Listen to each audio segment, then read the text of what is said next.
ఇలా ప్రత్యేకమైన యూపీఎఫ్ తరఫున మళ్ళీ ప్రవాక్యం నుంచి ఆహ్వానిస్తున్నాను. వినారా పాటలు ముగింపుకొస్తున్నాం. 8 గంటలకు వెంటనే పాటలు ముగిస్తాం. ఈ విషయాన్ని గుర్తుపెట్టుకోవాలని సహకరించాలని బాగా చేస్తున్నాను.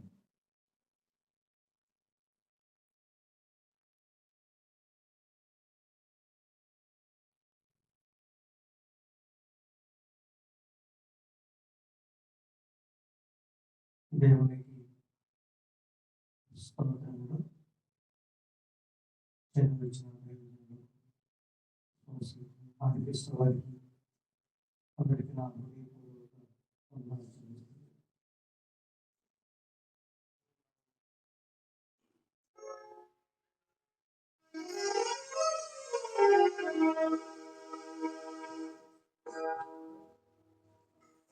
నీ నామము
మొదలు వచ్చి ఇక్కడ మొత్తం ఇద్దరు ప్రార్థనలు చేస్తారు.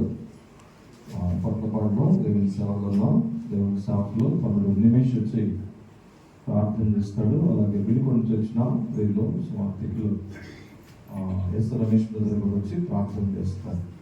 మీరిద్దరు ప్రార్థన అంతరం డి రమేష్ బ్రదర్ వచ్చి ఒక కీర్తన పాడడానికి సిద్ధంగా ఉండాలని మనం చూస్తున్నాం. ప్రార్థన చేసుకుందాం. పరిశుద్ధుడ ప్రేమ గల తండ్రి, నీ పాదాలు కొందనాలు తెలియజేస్తున్నాం నాయన. ఇంతవరకు ప్రభా సజీవ లెక్కలో ఉంచినందుకు నీ కొందనాలు తెలియజేస్తున్నాం.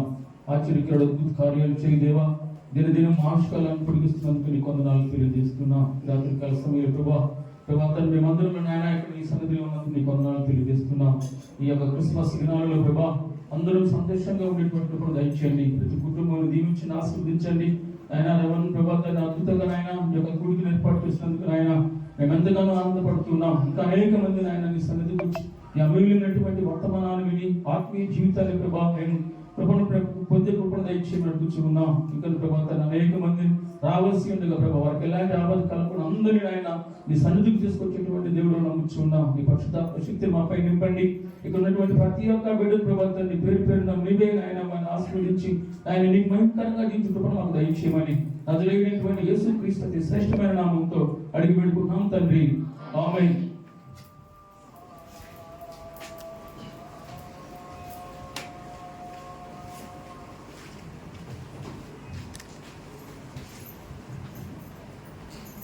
ప్రార్థన చేసుకుందాం. పరిశుద్ధులను ప్రేమ కలిగిన తండ్రి, ఈ పరిశుద్ధమైన ఘనమైన ఉన్నతమైన నామాన్ని బట్టి మీ పాదాలను పొందడానికి స్తోత్రాలు చెల్లిస్తున్నాను నాయన. ఇదిగో నా తండ్రి నాయన ప్రార్థించి నిరీక్షించి రీతిగా ఈ దినము ఈ రాత్రికాల సమయంలో ఈ కుర్చేడు గ్రామంలో మీ స్వరక్తం ఇచ్చి సంపాదించిన సంఘంలో ఏర్పాటు చేయబడినటువంటి కోరికను బట్టి మీ సన్నిధిలో జ్ఞాపకం చేసుకుంటూ ప్రార్థిస్తున్నాం.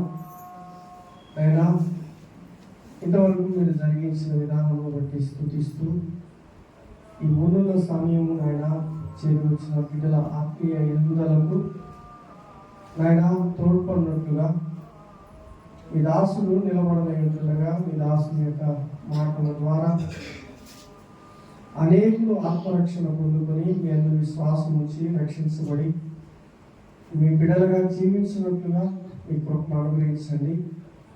నాకును మాకును ఆయన అవసరమైనటువంటి ఆయన మాటలు అందించి ఈ కూడిక ద్వారా సమస్త మహిమ ఘనత ప్రభావం మీరు మాత్రమే పొందుకోమని మా ప్రభువును మా రక్షకుడు తమ ప్రియకుమారుడైన యేసుక్రీస్తు నామమున కృతజ్ఞతాస్తుతులు చెల్లించి ప్రార్థించి అడిగి వేడుకుంటున్నాము తండ్రి, ఆమేన్.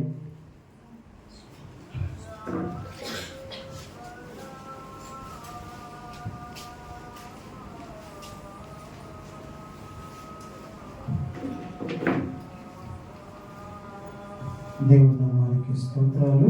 ప్రభువును రక్షకుడైన యేసుక్రీస్తు నామములో అందరికీ వందనాలు. మంచి లేని నా పైన ఎంతో ప్రేమ చూపావు అనే పాట అందరం కలిసి పాడుకుందాం.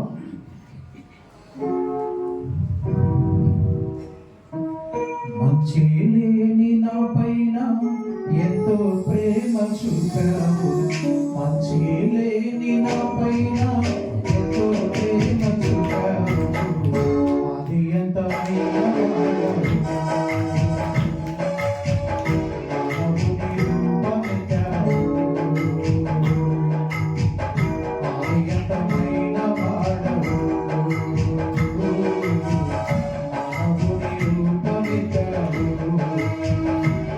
పరలోకములో విడిచి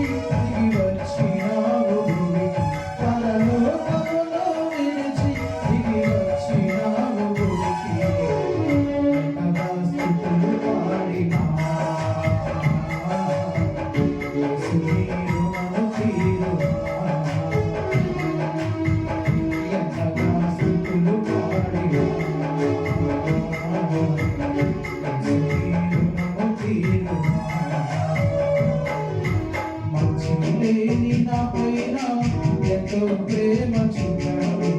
మంచి లేని నా పైన ఎంతో ప్రేమ చూపావు.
కాబట్టి రేపు 2 పాటలు మాత్రం పాడతాం. ఈ విషయాన్ని గుర్తుపెట్టుకోండి.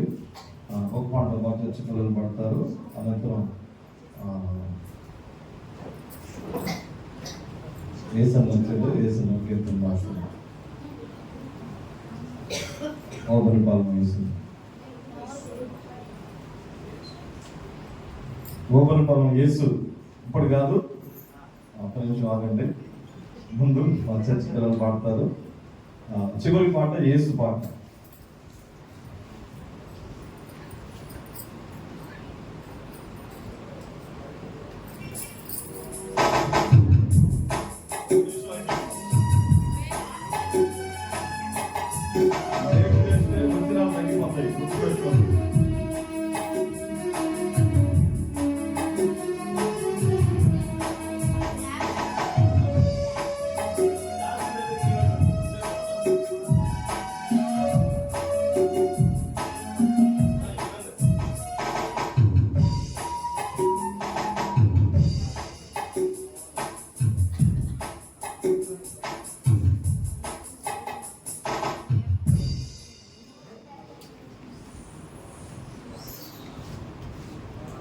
హల్లెలూయా.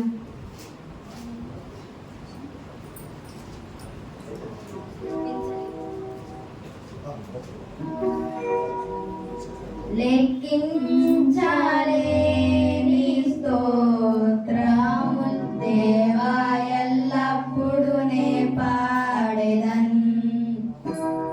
లెక్కించలేని స్తోత్రములు దేవా, ఎల్లప్పుడూ నే పాడెదన్.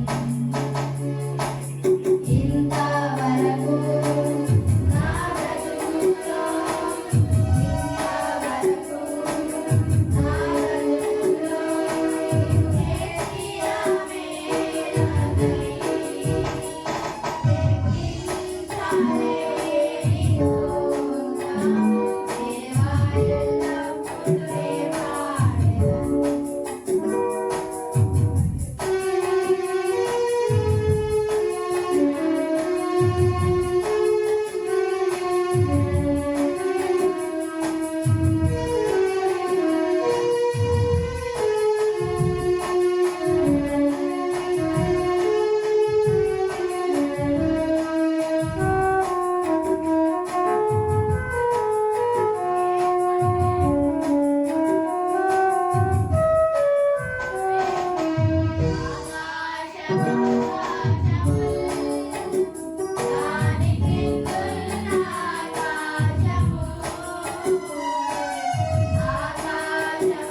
వీడు యేసు ఓమన్ పదం వచ్చిన యేసు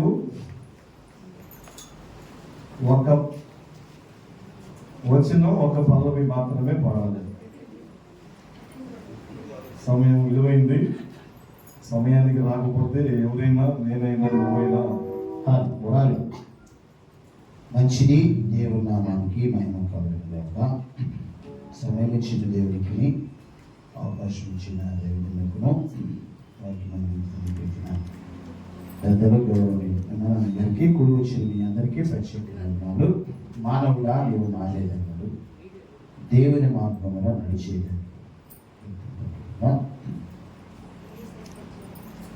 మానవుడా నీవు మారేదన్నాడు,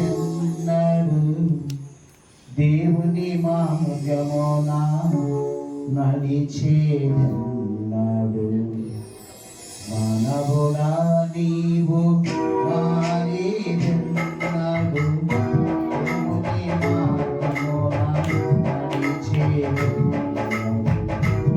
మానవుడా నీవు మారేదన్నాడు, దేవుని మార్గమున నడిచేదన్నాడు.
మంచిది. చాలా చక్కని పాట క్లుప్తంగా ముగించిన మన పేరు యేసుకు ప్రత్యేకమైన వందనాలు.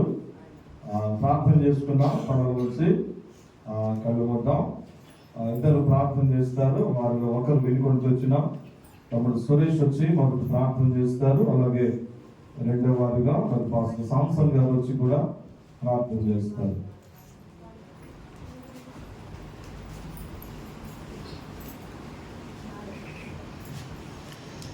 ప్రార్థన చేస్తున్నాను. మమ్మల్ని మిక్కిలిగా ప్రేమించిన మా ప్రియపుత్ర తండ్రి, నీకే స్తుతులు వందనాలయ్యా. దయగల తండ్రి, సర్వమైన ప్రభా, ఈ ఉదయకాలం నుంచి సాయంకాలం దాకా ప్రభా నీ దగ్గరికి కాకుండా నీకే స్తుతులు వందనాలయ్యా.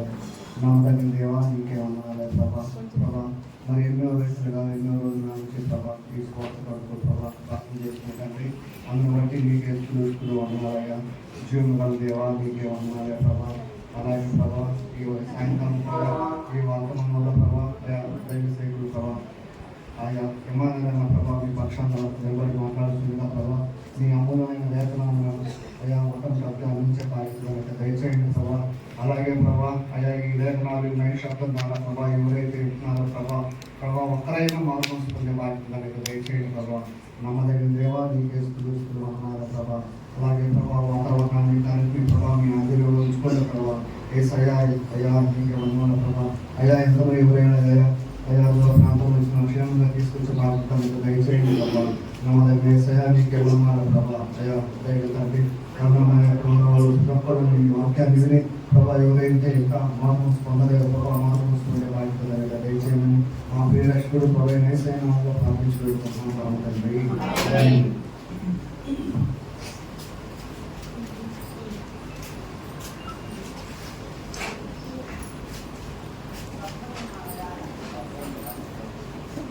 ప్రార్థన చేసుకున్నాం. ఉన్న పాటలు మనం చదివితే ప్రార్థన చేసుకున్నాం. ప్రభా సత్య సంపూర్ణ సర్వలోకానికి యేసయ్య నీ పాదమున పొందాలను స్తోత్రాలు. 2024 సంవత్సరమైన 12 నెల 9వ తారీఖునైనా ఈ యొక్క విశ్వాసమైన 60 విశ్వాసాలను బట్టి పొందనాలు. విశ్వాసం బట్టి పొందనాలు. సంఘ పెద్దను బట్టి పొందనాలయ్యా. నువ్వు చేసిన ఉపకారాన్ని మర్చిపోకుండా, నువ్వు చేసిన మేలు ప్రభావ మర్చిపోకుండా అయినా కృతజ్ఞత కోడికి ఏర్పాటు చేస్తున్న ప్రభావ పాటల ద్వారా వాక్యం ద్వారా మాయపరచడానికి ఇచ్చిన అవకాశాన్ని బట్టి పొందనాలయ్యా. అయ్యా నువ్వు చేసిన ఉపకారానికి ఏమి ఇచ్చి నీ రుణాలను తీసుకున్నట్టే అయ్యా ఇరిగి నలిగి హృదయంతో నేను ఆరాధించడానికి కనపరచడానికి ఇచ్చిన అవకాశాన్ని బట్టి పొందనాలయ్యా. సంవత్సరాలు మొదలుకొని సంవత్సరం అంతా నీ దయాకరణ ధరింపజేసిన దేవాన్ని పొందనాలు. కొద్ది రోజుల్లో ప్రభు నాయన 20వ సంవత్సరం చూడబోతున్నా నీ దయా నీ కృప నీ ప్రభావం ఎంతో వెచ్చగా ఉంది కాబట్టి నీ కృపని బతకలేని ప్రభావ నీ పొందనాలు. కూడా వచ్చిన విశ్వాసం బట్టి పొందనాలు. దయను బట్టి పొందనాలు. నీ దాసనానికి కోడికేరు పనిచేసిన రవికుమార్ బట్టి పొందనాలు. కూడి వచ్చిన ప్రతి ఒక్కరు దీవించి కనికరించి ప్రభుత్వం పెంచమని రాత్రి కాలం ప్రార్థన ఆరోగ్య ప్రతిఫలం అందించమని యేసు క్రీస్తు పరిశుద్ధ నామమున అచివరం అడుగుతున్నాం తండ్రి.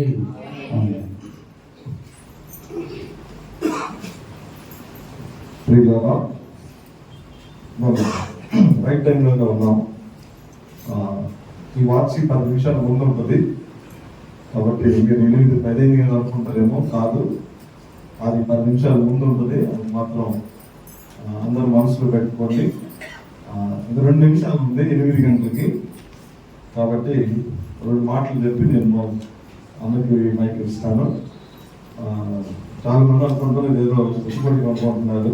ఇది సుఖకోడికి ఏం కాదు, ఇది సువార్త కోరిక.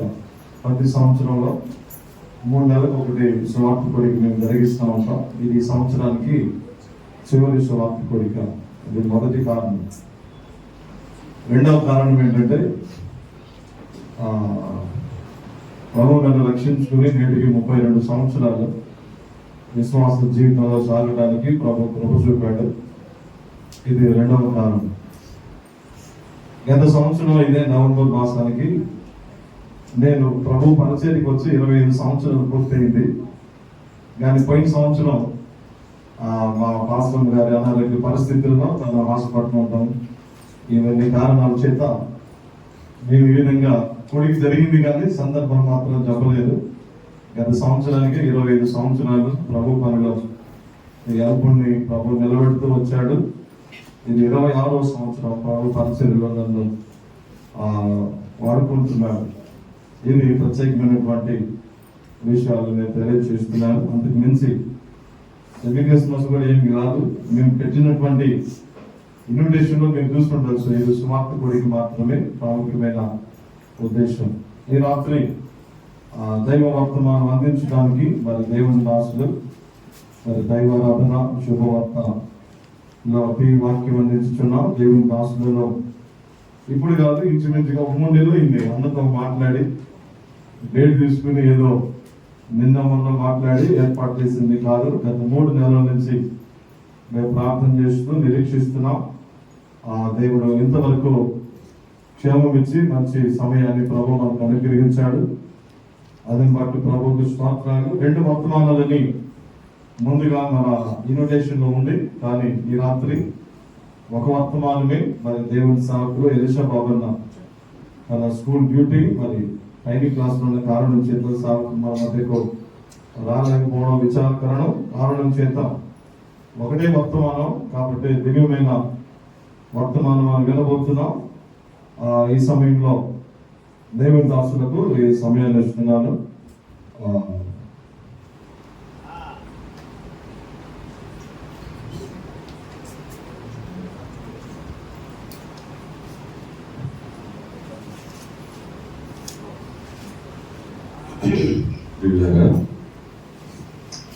మన ప్రభువును రక్షకుడైన యేసుక్రీస్తు యొక్క పరిశుద్ధమైన నామమున చేరవచ్చిన మీ అందరికీ, అలాగే దేవుని ఆహ్వానించిన దేవుని దాసులకు నేను వందనాలు తెలియజేస్తున్నాను.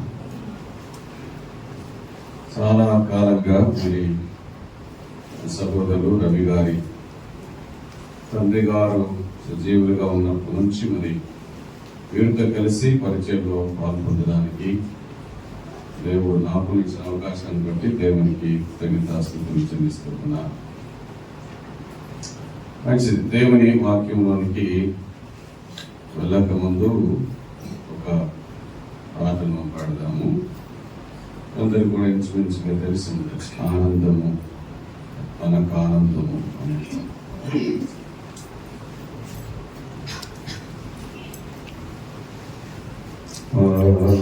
ఆనందము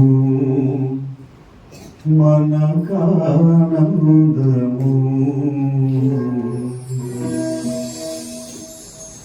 ఆనందము మనకానందము, ఆనందము మనకానందము, ఆనంద స్తుతి గీతములు పాడుచు ప్రతిరోజు నా ప్రభుని కొనియాడెదను. ఆనంద స్తుతి గీతములు పాడుచు ప్రతిరోజు నా ప్రభుని కొనియాడెదను.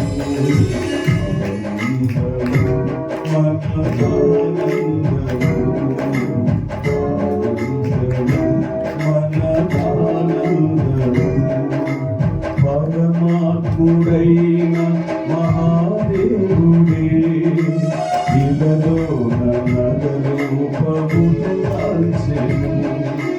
పరమాత్ముడైన మహాదేవుడే ఇలలో నగరూపము దాల్చెను.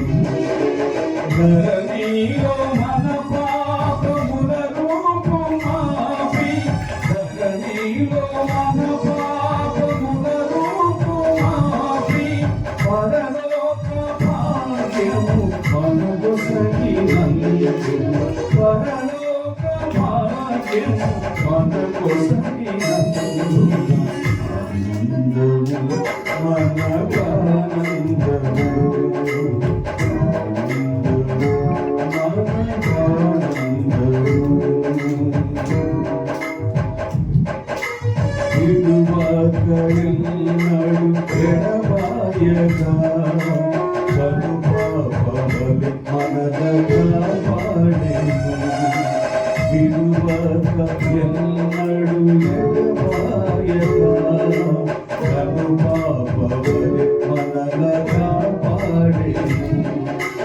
వడి వడిగా శ్రమలెన్నో మాపై పొందిన గాని, వడి వడిగా శ్రమలెన్నో మాపై పొందిన గాని, గడియ గడియకు ప్రభువు మము కాచినందున, గడియ గడియకు ప్రభువు మము కాచినందున.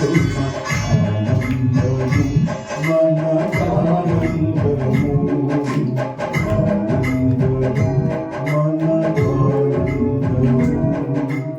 రాజుల రాజైన ఓ యేసు రాజా, నీ దివ్య ప్రేమను ప్రేమనుకున్నావు. రాజుల రాజైన ఓ యేసు రాజా నీ దివ్య ప్రేమను నే మరతున్నా పూజనీయుడా నీ పుణ్య చరితం పూజనీయుడా నీ పుణ్య చరితం విజయోత్సవముతో హర్షించి పాడేద విజయోత్సవముతో హర్షించి పాడేద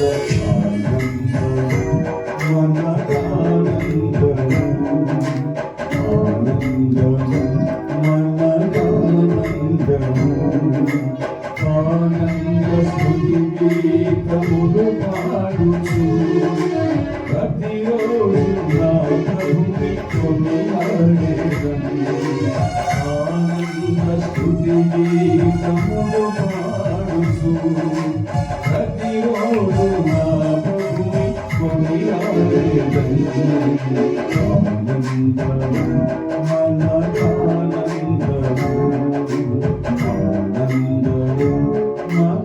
మనకానందము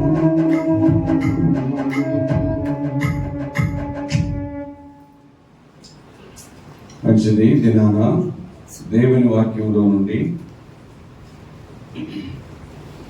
తిమోతి పత్రిక మొదటి పత్రిక 3వ అధ్యాయం. తిమోతి మొదటి పత్రిక 3వ అధ్యాయము 16వ వచనాన్ని చదువుకుందాం.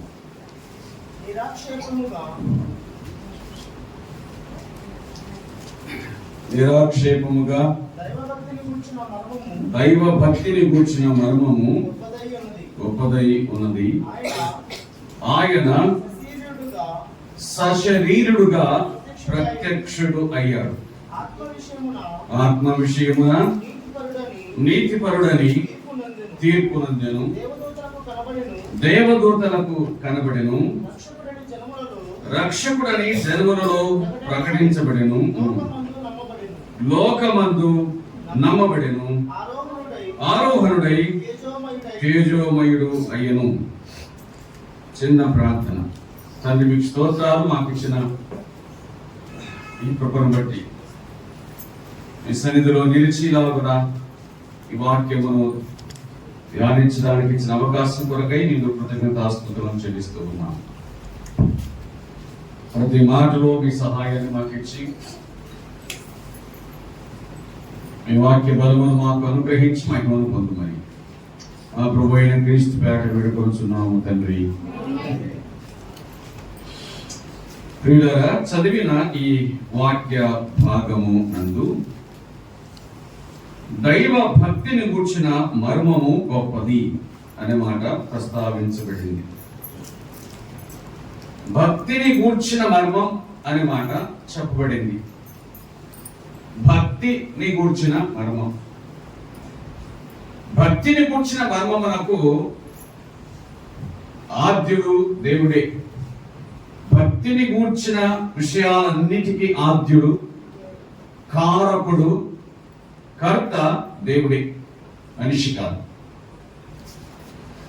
కానీ మనుషులకు భక్తిని గూర్చిన మర్మం అర్థం కావట్లేదు. అంటే దేవుని గూర్చిన మర్మం అర్థం కావట్లేదు అని అర్థం. మనిషి దేవుని గురించి ఏమనుకుంటున్నాడు అంటే, దేవుడు నా కోసం బతకాలి అని అనుకుంటున్నాడు. అంటే దేవుడు నాకు ఈ పనులన్నీ చేసి పెట్టాలి. నా కష్టాలుంటే దేవుడు నన్ను ఆదుకోవాలి. నాకు బాధలుంటే అవన్నీ దేవుడు తీసేయాలి. నాకు చదువు రాకపోతే దేవుడు మంచి జ్ఞానం ఇవ్వాలి. చదువు అయిపోయిన తర్వాత మంచి ఉద్యోగం ఇవ్వాలి. ఉద్యోగం వచ్చిన తర్వాత మంచి సంబంధం కావాలి. పెళ్ళైన తర్వాత సంతానం కావాలి. అట్లా మనిషి తన కలిగినవన్నీ, అంటే తాను అనుకున్నవన్నీ దేవుడు తనకు ఇవ్వాలి అనేటువంటి ఆలోచనను కలిగి ఉన్నాడు. సరే, నువ్వు అడిగినవన్నీ దేవుడు నీకు ఇస్తాడు. ఇంతకు నువ్వు దేవుడికి ఏమి ఇస్తావు అంటే, ఏం కావాలంటే అది ఇస్తా. ఏం కావాలి? ఆయన మందిరానికి స్థలం కావాలంటే దాంట్లో కొంచెం డబ్బులు ఇస్తాను. ఆ మందిరమే కనుక కట్టుకుంటూ ఉంటే కనుక 4 కట్టలు సిమెంట్ మూటలు ఇస్తాను. అవునా? ఇంకా ఏమైనా కావాలి అని అనుకుంటే మీటింగ్ పెడుతుంటే కనుక దానికి సహాయం చేస్తాను. ఇవి అంతేగాని నేను దేవునికి లోబడి బతుకుతాను, ఇంతగా నాకు చేసిన దేవునికి నేను కూడా ఆయనకు సంపూర్ణ విధేయతను చూపిస్తాను అనే భావన మనుషులు లేదు.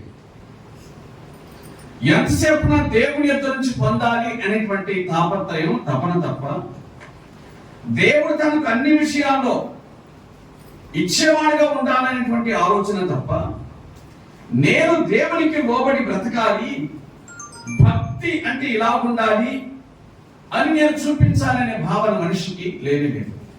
అంటే నేను నా ఇష్టానుసారంగా బతుకుతున్నా, దేవుడు మాత్రం మౌనంగా ఉండాలి. నేను ఎట్లయినా బతకొచ్చు, దాన్ని దేవుడు లెక్కలోనికి తీసుకోకూడదు అన్నమాట. నేనేం చేసినా, నేను అక్రమంగా సంపాదించినా, అక్రమ సంబంధాన్ని కలిగి ఉన్నా దేవుడు నన్ను ఏమీ అనకూడదు, పైగా నన్ను కాపాడుతూ ఉండాలన్నమాట. అదే కదా మనుషుల యొక్క ఆలోచన. ఈ రోజులో మనుషులకు భక్తి లేదు అని చెప్పడానికి లేనే లేదు. మామూలు భక్తి ఉంది, పోటీ భక్తి ఉంది. కాబట్టి రకరకాలైన భక్తి మనిషికి ఉండనే ఉంది.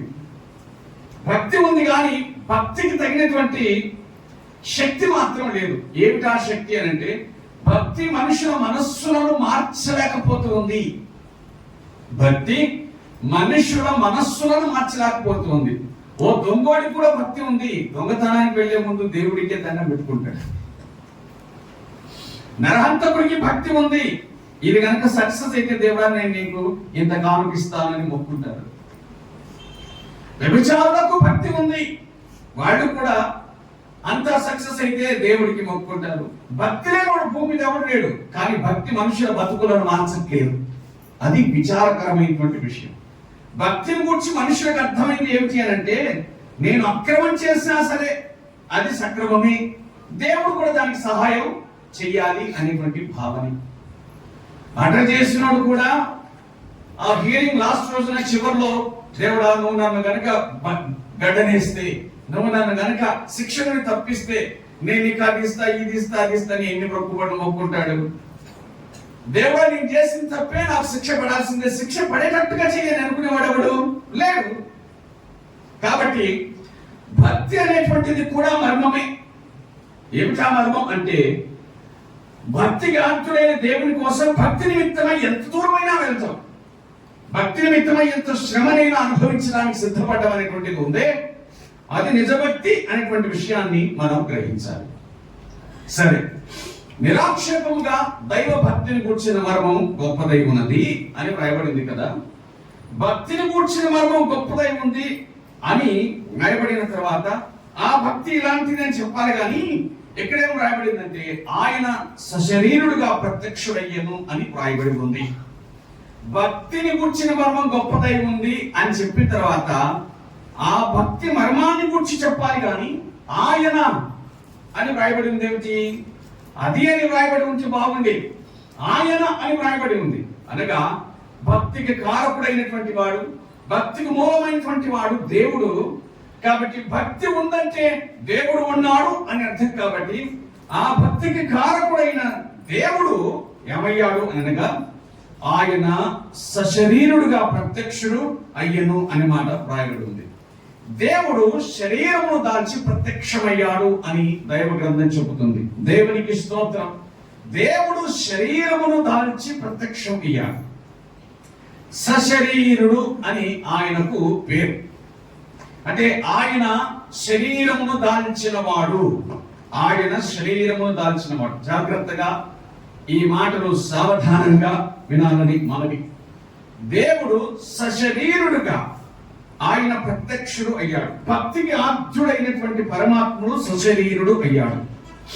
ఇక్కడ ఒక ప్రశ్న, దేవుడు దేహాన్ని దాల్చగలడా అనేటువంటిది ప్రశ్న. దేవునికి శరీరం ఉంటుందా? దేవుడు శరీరాన్ని దాల్చగలడా? అసలు దేవుడు ఏంటి, శరీరాన్ని దాల్చడం ఏంటి అన్నటువంటిది ప్రశ్న. అయితే గ్రహించాల్సిన సంగతి ఏమిటంటే, ఈ శరీరానికి కారకుడు ఎవరు? ఈ శరీరానికి కారకుడు ఎవరు? దేవుడే. ఆదికాండం 2:7. దేవుడని యెహోవా నేల మంటితో నరుని నిర్మించి వారి నాసికారంధ్రములలో జీవవాయువును పొందగా నరుడు జీవాత్మ. ఈ శరీరం నిర్మాణమునకు కారకుడు దేవుడు, ఈ శరీరాకృతికి కారకుడు దేవుడు, ఈ శరీర చలనములకు కారకుడు దేవుడు, ఈ శరీరం యొక్క జీవమునకు నిర్జీవమునకు కారకుడు దేవుడు. అవునా? ఈ శరీరాన్ని కలుగజేసిన వాడే దేవుడు.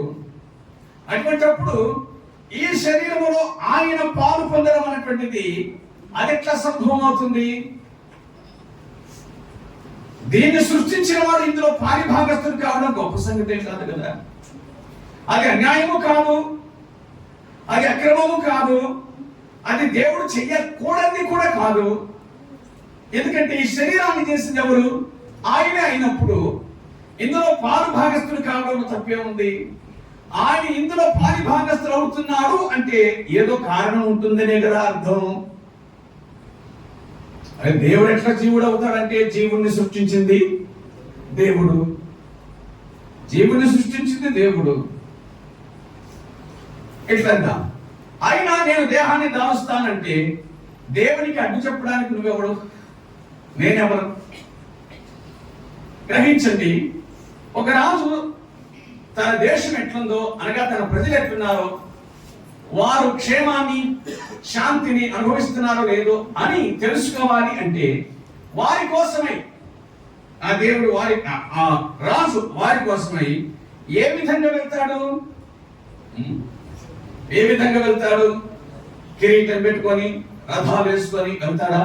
కాదు. ఏ విధంగా వెళ్తాడు? మారు వేషంలో వెళ్తాడు. ఓ భిక్షగాడి లాగా వెళ్తాడు, గుర్తుపట్టకుండా వెళ్తాడు. అప్పుడు మంత్రులుండి, రాజా నువ్వు అట్లా చేయడం నీకు మంచిది కాదు, నువ్వు అట్లా ఈ వేషంలో వెళ్ళకూడదు అని అడ్డగించే వాళ్ళు ఎవరు?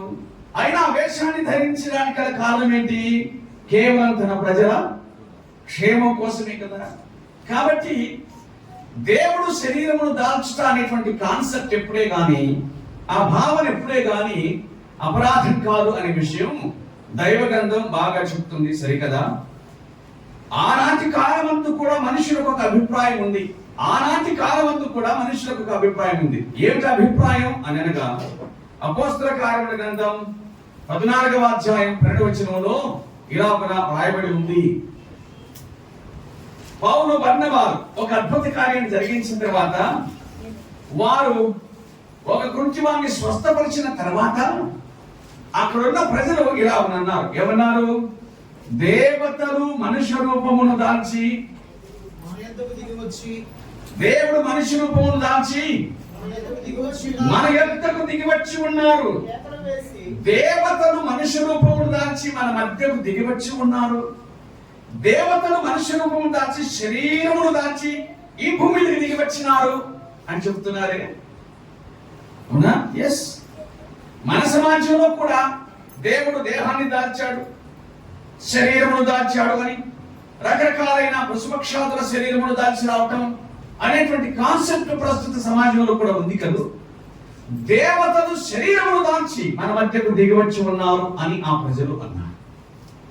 కాబట్టి ఇక్కడ ఆలోచన ఉంది, దేవుడు శరీరమును దాల్చగలడు అని. దేవుడు శరీరమును దాల్చగలడు. God can incarnate.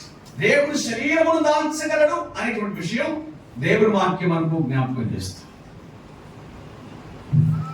కాబట్టి తన ప్రజల నిమిత్తమై అనగా ప్రపంచంలో ఉన్న ప్రజల నిమిత్తమై వచ్చినటువంటి వాడు ఏ విధంగా రావాలి? మనుషుల కోసం వచ్చిన వాడు ఏ విధంగా రావాలి? ఇప్పుడు ఈ మాటలన్నీ తెలుగులో వింటున్నాం. అదే తమిళంలో చెప్తే ఇక్కడ ఎవరు కూర్చుంటారు? ఎవరు కూర్చోలేరు. అర్థం కాని భాషలో చెప్తే, ఒరియా భాషలో మాట్లాడుతుంటే ఏం అర్థమవుతుంది? ఏమీ అర్థం కాదు. ఒక మనిషి మనిషిగా వచ్చిన తనకు తెలియని భాషతో మాట్లాడితే మనం అంగీకరించలేమే. ఒక మనిషి మనిషిగా వచ్చినను తెలియని భాషలో మాట్లాడితే మనం అంగీకరించలేమే, ఆస్వాదించలేమే. ఎప్పుడాని వ్యక్తి వచ్చి ఇప్పుడు దేవుని వాక్యాన్ని చెప్తారంటే ఏ వ్యక్తి అని మనం ఎదురు చూస్తాం. అట్లా కాకుండా ఒక క్రూర మృగములాగా, ఒక సింహం లాగా వస్తే కనుక కూర్చోండి నేను చెప్తానంటే మనం కూర్చోగలమా? కూర్చోలేమి. మన భాష మాట్లాడినా ఆ క్రూర మృగం దగ్గర మనం కూర్చోలేము. మనిషిగా వచ్చి మన భాష మాట్లాడకపోయినా ఆ మనిషి దగ్గర మనం ఉండము. కాబట్టి మన కోసం వచ్చేవాడు మనలాంటి వాడై ఉండాలి, మన భాష మాట్లాడగలిగిన వాడై ఉండాలి, మనతో కలిసి సహవాసం చేయగలిగిన వాడై ఉండాలి. అప్పుడే మనం అంగీకరించగలం కదా. కాబట్టి తన సృష్టి విమోచన కొరకు, తన సృష్టి పాప క్షమాపణ నిమిత్తమై, తన ప్రజల క్షేమం నిమిత్తమై భూమికి దిగి వచ్చిన పరమాత్ముడు సహా ఆయన మానవ శరీరము దాల్చి భూమికి దిగి రావడం అది అసంభవమైనటువంటి సంఘటన ఏమి కానే కాదు అని న్యాయంగా ఆలోచించితే మనకు ద్యోతకం అవుతుంది, అర్థమవుతుంది. దేవుడు శరీరమును దాల్చెను అనే విషయం దైవ గ్రంథం జ్ఞాపకం చేస్తుంది. దేవుడు శరీరమును దాల్చుట. అందుచేత యేసుక్రీస్తు ప్రభు ఆయన శరీరమును దాల్చడం అనేటువంటి విషయము 2000 సంవత్సరాల కిందట జరిగిన సంఘటనయే గాని ఆయన ఉనికి 2000 సంవత్సరాల క్రితం మాత్రం ప్రారంభం కాలేదు అనే సంగతిని గుర్తుంచుకోవాలి. ఆయన దేహమును దాల్చి ఆయన దేహ వయస్సే కానీ ఆయన వయస్సు మాత్రం 2000 సంవత్సరాలు కానే కాదు. ఆయన ఎట్లున్నాడు? యేసుక్రీస్తు నిన్న నేడు నిరంతరం అనే మాట రాయబడి ఉంది కదా. ఆయన నిన్న నేడు నిరంతరం ఏకరీతిగా ఉన్నటువంటి వాడు. ప్రియులారా, ఆయన ఏమై ఉన్నాడు అని అనగా దైవ గ్రంథం చెబుతుంది. యోహాను సువార్త 1వ అధ్యాయం 1-3 వచనాలు. ఆదియందు ఆయన వాక్యమై ఉన్నాడు, ఆయన దేవుడిగా ఉన్నాడు, ఆయన ద్వారా సమస్తం కలిగింది. ఆ తర్వాత యోహాను సువార్తలో మనం చూసిన విధంగా 1వ అధ్యాయం 14వ వచనంలో రాయబడినటువంటి మాట ఏమిటంటే, ఆ వాక్యము అయినటువంటి దేవుడు శరీరధారిగా ఆయన మన మధ్య నివసించెను అని చెప్పబడింది. కాబట్టి దేవుడు సమస్తం నిర్మించినటువంటి వాడు, సమస్తం ఆయన మూలముగా కలిగి ఉన్నటువంటి వాడు ఇప్పుడు తాను దేహమును ధరించి ఆయన భూమి మీదకి దిగి వచ్చి ఉన్నాడు. మన మధ్య నివసించడానికి, ఒక కార్యమును జరిగించడానికి, మన క్షేమం నిమిత్తమై ఆ ప్రియ ప్రభు దేహమును దాల్చాడు అనేటువంటి సత్యం దైవ గ్రంథం మనకు తెలియజేస్తుంది. దేవుడు శరీరమును దాల్చుట, ఆయన శరీరమును దాల్చాడు అనే వరకు మాత్రమే ఉండింటే అది వేరు సంగతి. కానీ ఇక్కడ వ్రాయబడినటువంటి మాట ఏమిటంటే, చూడండి, ఆయన సశరీరుడుగా ప్రత్యక్షం అయ్యను అనే మాట వ్రాయబడింది. ఆయన సశరీరుడు. స అంటే అర్థం ఏంటి? స అంటే మంచి, స అంటే మంచి. సంఘము, సత్సంగము అంటే ఏమని అర్థం? మంచి కదా. ప్రవర్తన, సత్ప్రవర్తన అంటే మంచి ప్రవర్తన. ప్రవర్తన అనేది కావచ్చు, దుష్ప్రవర్తన కావచ్చు, సత్ప్రవర్తన కావచ్చు. స అంటే మంచి. ఆయన సశరీరుడు అయ్యనగా ఆయన మంచి శరీరమును దాల్చెను, లేక మంచి శరీరమును కలిగిన వాడు. స అనేటువంటిది ఆయనకు మాత్రమే వర్తించేటువంటి విషయం. స అనగా ఆయనకు మాత్రమే వర్తించేటువంటి సంగతి, మిగతా అందరికీ కాదు, ఆయనకు మాత్రమే. ఎందుకు అని అనగా లూకా సువార్త 1వ అధ్యాయం 35వ వచనంలో పుట్టబోవు శిశువు పరిశుద్ధుడై, పుట్టబోవు శిశువు పరిశుద్ధుడు. ఎవరు పుడుతున్నారు భూమి మీద? పరిశుద్ధుడు పుడుతున్నాడు, పరిశుద్ధుడు పుడుతున్నాడు. పుట్టబోవు శిశువు పరిశుద్ధుడు, గుర్తుంచుకోవాలి. మరి పిల్లలు దేవుడు చల్లని వారు అని అంటారు, అవునా? అది వాస్తవమే. మనకు కూడా చిన్నపిల్లలు పుట్టినప్పుడు చాలా సంతోషించి ఆనందిస్తాం, వాళ్ళని గురించి గొప్పగా మాట్లాడుకుంటాం, చెప్పుకుంటాం. మా డాక్టర్ కావాలి, ఇంజనీర్ కావాలి, మా అమ్మాయి డాక్టర్ కావాలి అనుకుంటాం. 20 సంవత్సరాల తర్వాత మన మాట వినకపోతే అసలు ఇది పుట్టకుండానే బాగుంటాడు అనుకుంటాం. 20 సంవత్సరాల తర్వాత మన మాట వినకపోతే ఇది పుట్టినప్పుడు చచ్చిపోయిన బాగుండు అని అనుకుంటాం. అప్పుడేమో పిల్లలు దేవుడు చల్లని వారు అని అంటాం. 20 ఏళ్ల తర్వాత, 15 ఏళ్ల తర్వాత చల్లని వాళ్ళు ఏమైనారు? చాలా వేడి వాళ్ళు అయ్యారు. అర్థమవుతుంది కదా. అయితే ఆయన మాత్రం సశరీరుడు. వీళ్ళ బుద్ధి ఎందుకు మారింది అంటే స్వభావం మంచిది కాదు. ఆయనది మాత్రం దేవ స్వభావం, ఆయనది మాత్రం పాపము సోకని స్వభావం, ఆయనది పాపము తాకని స్వభావం, ఆయన పాపమునకు లోబడని స్వభావం. అందుకే ఆయన ఒక్కడిని మాత్రమే భూమి మీద సశరీరం అని గుర్తించారు. ఆయన ఒక్కడిని మాత్రమే భూమి మీద సశరీరం. ఆయన సశరీరుడుగా ప్రత్యక్షం అయ్యను. ఆయన పరిశుద్ధుడు. తన జననమందు ఆయన పరిశుద్ధుడు. పుట్టబోవు శిశువు పరిశుద్ధుడు. లోకా 1:30. ఆయన తన జీవనమందు పరిశుద్ధుడు. యోహాను సువార్త 8:46 నాలో పాపమున్నదని మీలో ఎవడు స్థాపించును అని అన్నాడు. ఆయన పరిశుద్ధుడు అనేటువంటి విషయం దేవుని వాక్యం గుర్తు చేస్తుంది. ఆయన అప్పగించిన ఇస్కరియోతు నేను నిరపరాధ రక్తమును అప్పగించుతని అని అన్నాడు. కాబట్టి ఆయన పరిశుద్ధుడు. దేవుడు అని అనగానే మన మధ్యలో మెదలవలసినటువంటి భావన ఏమిటంటే ఆయన పరిశుద్ధుడు. గుణములో మనకంటే ఉన్నతమైన వాడై ఉండవలెను. ఆయన జీవిత ప్రవర్తనలో మనకు మాదిరిగా ఉండవలెను. దేవుడు అనగా మనుషులు అనుసరించదగినటువంటి విషయాలలో మాదిరిగా ఉండవలసినటువంటి వాడు అనే సంగతి గుర్తుంచుకోవాలి. అసలు భక్తి జీవితం అంటే ఏమిటి? భక్తిలో ప్రవేశించినాడు అంటే అర్థం ఏంటి? ఇప్పుడు దిగినాడు అని అంటున్నారు కదా. ఆ దిగడం అంటే ఏమిటి అంటే దిగిన తర్వాత కొంత మార్పు రావాలని అర్థం. దిగిన తర్వాత ఏ భక్తిలోకి దిగినామో ఆ భక్తికి కారకుడైనటువంటి దేవ లక్షణాలన్నీ కూడా రావాలని కదా దాని అర్థం. దిగినప్పటికీ కూడా ఇంకా బయట ఉన్నప్పట్లాగానే బతికితే ఉపయోగం ఏముంది? దిగినా బతుకు మారకపోతే ఉపయోగం ఏముంది? దిగినాడు కానీ తాగుడు మానలేదు, దిగినాడు కానీ తిరుగుడు మానలేదు, దిగినాడు కానీ చిచ్చుడు మానలేదు. అవునా?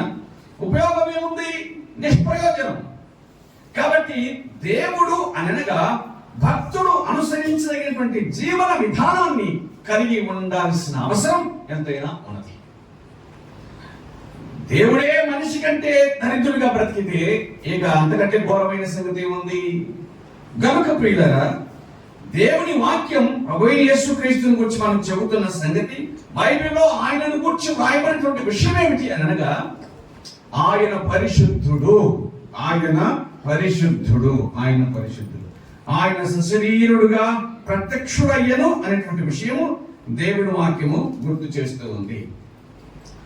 ఆత్మ విషయమున ఆయన నీతిమంతుడని తీర్పునందెను అనే మాట రాయబడింది. ఆత్మ విషయమున ఆయన నీతిమంతుడని తీర్పునందెను. యోహాను సువార్తలో 18వ అధ్యాయము 19వ అధ్యాయం ఈ రెండు చోట్ల వ్రాయబడినటువంటి మాటలను నేను మీకు గుర్తు చేస్తాను. 18వ అధ్యాయము 38వ వచనంలో రాయబడిన మాట, 19వ అధ్యాయం 4 అలాగే 5 వచనాల్లో రాయబడినటువంటి మాట, 6వ వచనంలో రాయబడిన మాట, 3 పర్యాయములు ప్రభువైన యేసుక్రీస్తును తీర్పు తీరుస్తూ ఆ న్యాయాధిపతి ఇలాగన్నాడు, ఈయన యందు నాకు ఏ దోషమును కనబడలేదు. ఇదిగో ఈయన యందు నాకు ఏ దోషమును కనబడలేదు, నాకు ఏ దోషం కనబడలేదు. అందరూ ఆయన మీద దోషారోపణ నేరారోపణ చేస్తే ఆయనకు మాత్రం ఏ దోషము కనిపించలేదు. అనగా విచారణ చేయించినటువంటి న్యాయమూర్తికి న్యాయాధిపతికి ఏ దోషము కనిపించలేదు అనే మాట దేవుని వాక్యం చెబుతుంది. మత్తయి సువార్త 27వ అధ్యాయం 19వ వచనంలో ఆయన భార్య ఆ సమయమందు ఆయనకు సమాచారం పంపించింది. ఏమని? ఆ నీతిమంతుని జోలికి పోవద్దు, ఆ నీతిమంతుని జోలికి పోవద్దు. ఎస్, దూరంగా ఉన్న ఆవిడకు ఆయన నీతిమంతుడని అర్థమైంది, దగ్గర ఉన్న ఆయనకు ఆయన నీతిమంతుడని అర్థమైంది. ఆయన నీతిమంతుడు, ఆయన నీతిమంతుడు. కాబట్టి దైవ భక్తిని కూర్చిన మర్మం గొప్పదై ఉంది. మొదటి మాటని చెప్పుకున్నామంటే ఆయన పరిశుద్ధుడు, రెండో మాటని చెప్పుకున్నామంటే ఆయన నీతిమంతుడు అనే విషయం దేవుని వాక్యం గుర్తు చేస్తుంది. ఆయన నీతిమంతుడు అని, పరిశుద్ధుడు, నీతిమంతుడు, ఈ లక్షణాలన్నీ కూడా వినటానికి చాలా సొంపుగా కనిపించేటువంటి లక్షణాలు కదా. ఒక మనిషి పరిశుద్ధుడు అని అంటే, ఒక మనిషి నీతిమంతుడు అంటే చాలా సంతోషించదగినటువంటి విషయం. కానీ దానికి ఆప్తుడైనటువంటి దేవుడు ఆయన భూమి మీద జన్మించిన తర్వాత ఎలాగో ఉన్నాడు అంటే ఆయన నీతిపరుడని తీర్పును పొందెను. ఆయనను విచారించిన వారిలో ఎవరికీ కానీ ఆయన దోషములు ఉన్నట్లు కనిపించలేదు. పిలాతు అనేటువంటి నాటి రోమన్ గవర్నర్ ఆయనను విచారించినాడు, ఏమైనా తప్పు చేశాడని. లేదు, ఏ దోషం కనిపించలేదు. అదే సమయమందు నాటి యూదయ రాజు హేరోదు ఆయనను విచారించినాడు, ఇతను ఏమైనా తప్పిదం ఉందా? ఏమీ లేదని గ్రహించినాడు.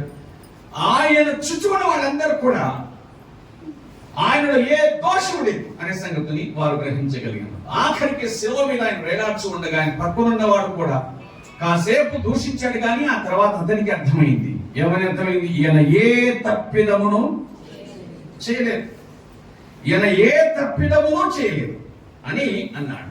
అంటే ఈయన ఏ తప్పిదమును చేసి ఉండడు అని అనలేదు, ఈయన ఏ తప్పిదమును చేయలేదని తానేదో చూసినట్టుగా చెప్పగలిగినాడు. అంటే ఏమర్థమవుతుంది ప్రియులారా?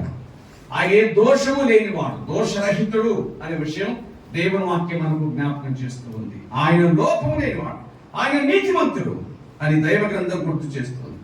తర్వాత ఆయన దేవదూతలకు అగ్గుపడేను అని. ఆయన జన్మించినప్పుడు దేవదూతలు గానం చేశారు. ఏమని? సర్వోన్నతమైన స్థలములలో దేవునికి మహిమ, ఆయనకి ఇష్టమైన మనుష్యులకు భూమి మీద సమాధానం అని వారు పాటలు పాడారు. ఆయన జన్మించినప్పుడు దేవదూతలే ఆయన జనన ప్రకటన చేసినారు. అలాగే ఆయన పరిచర్యలో కూడా దేవదూతలు వచ్చి ఆయన పరిచర్య చేసిరని ఆయన పరిచర్య ప్రారంభములో ఆ మాట రాయబడి ఉంది. మత్తయి సువార్త 4:11. ఆ తర్వాత ఆయన తన పరిచర్యలోని ఆఖరి దినములలో తన ప్రాణం మరణమగునంతగా బాధను అనుభవిస్తూ ఉండగా దేవదూతలు వచ్చి పరిచర్య చేసిరి అని మాట చెప్పబడింది. ఆయన దేవదూతలకు కనబడెను అని మాట. తర్వాత ఆయన రక్షకుడని జనములలో ప్రకటించబడెను అని రాయబడింది. ఎవరు ఆయన? ఆయన సశరీరుడు, ఆయన నీతిమంతుడు, ఆయన రక్షకుడు అని దైవ గ్రంథం చెబుతుంది. దేవుడు అనగా భక్తికి కారకుడు, ఆప్తుడైనటువంటి వాడు ఆయన రక్షకుడు అని దైవ గ్రంథం చెబుతుంది. దేవునికి స్తోత్రం కలుగును గాక. దేవుడు రక్షకుడు అట. దేవుడు రక్షకుడు. ఇంతకు ఏం రక్షకుడు అని అనగా దైవ గ్రంథం ఈ మాట చెప్తుంది. రక్షకుడు అంటే చాలా విధాలుగా మనం చూడవచ్చు. అంటే ప్రజలను శత్రువు నుంచి రక్షించేటువంటి వాడు కూడా రక్షకుడే, శత్రువు నుంచి రక్షించేవాడు రక్షకుడే, ప్రాణాపాయం నుంచి రక్షించేవాడు రక్షకుడే, అపాయం నుంచి రక్షించేవాడు రక్షకుడే, అప్పు నుంచి రక్షించేవాడు కూడా రక్షకుడే. అవునా? కానీ ఈ రక్షకుడు ఏ రక్షకుడు అని అనగా దేవుని వాక్యం చెబుతుంది. మత్తయి సువార్త 1:21 రాయబడినటువంటి మాట, ఆయన ప్రజలను వారి పాపముల నుండి ఆయనే తన ప్రజలను వారి పాపముల నుండి ఆయనే రక్షించును కనుక ఆయనకు యేసు అని పేరు పెట్టబడును అనే మాట చూడగలుగుతారు. ఆయన రక్షకుడు. యేసు అనగా రక్షకుడు అని అర్థం. ఇంతకు దేని నుంచి రక్షిస్తాడు ఆయన? జాగ్రత్తగా వినండి. దేని నుంచి రక్షిస్తాడు అని అంటే ఆయన పాపము నుండి రక్షిస్తాడు. ప్రియులారా, వింటున్నారా? ఈ రక్షకుడు భూమి మీదకి రాలేదు. అవునా? ప్రభువైన యేసుక్రీస్తు జన్మించేంత వరకు ఈ రక్షకుడు భూమి మీదకి రాలేదు. ఇంకెవరు వచ్చారు అని అంటే మిగతావన్నీ జరిగించగలిగిన వాడు వచ్చారు. కానీ రాజులను జయించగలిగిన రాజులు వచ్చారు, రాజులను సహా జయించగలిగిన చక్రవర్తులు వచ్చారు. అవునా? రాజ్యాలను మార్చగలిగిన వారు వచ్చారు. కానీ పాపాన్ని తీసివేసి మనసును మార్చగలిగిన వారు మాత్రం భూమి మీదకి రాలేదు. అచేతనే ఆయన పాపుల రక్షకుడు, పాపము నుంచి విడిపించుటకు రక్షించుటకు ఆయన సమర్థుడు అనేటువంటి విషయం దేవుని గ్రంథం మనకు జ్ఞాపకం చేస్తూ ఉంది. మనిషికి ఏ రక్షకుడు దొరకలేదు అని అంటే పాపము నుండి విమోచించే రక్షకుడు మనిషికి దొరకలేదు. పాపుల రక్షకుడు దొరకలేదు. శత్రువు నుంచి రక్షించే రక్షకుడు దొరికి ఉన్నాడు. అపాయం నుంచి, రోగం నుంచి రక్షించే రక్షకుడు వైద్యుడు దొరికి ఉంటాడు. కానీ పాపం నుంచి రక్షించేటువంటి రక్షకుడు మాత్రం భూమి మీద దొరకలేదు అనే విషయం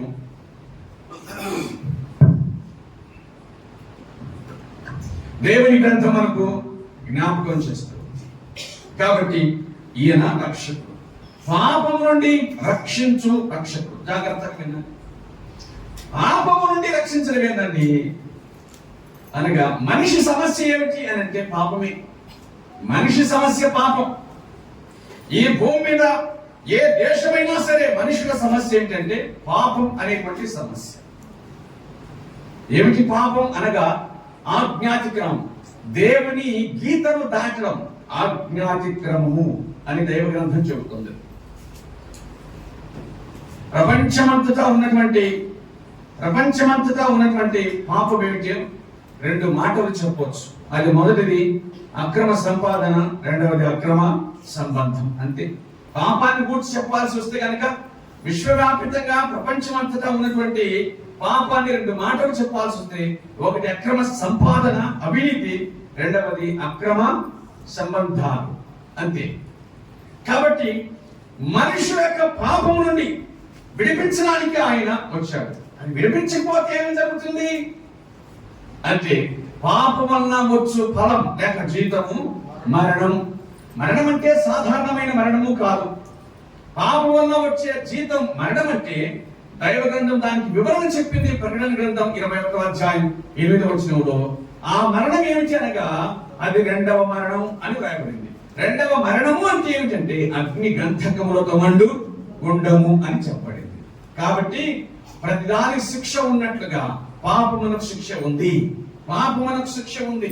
దాని సమాజంలో ఇట్లంటారు, కర్మ సిద్ధాంతం అని అంటారు. నువ్వేం చేస్తావు అది నీకు చేయబడుతుంది అని.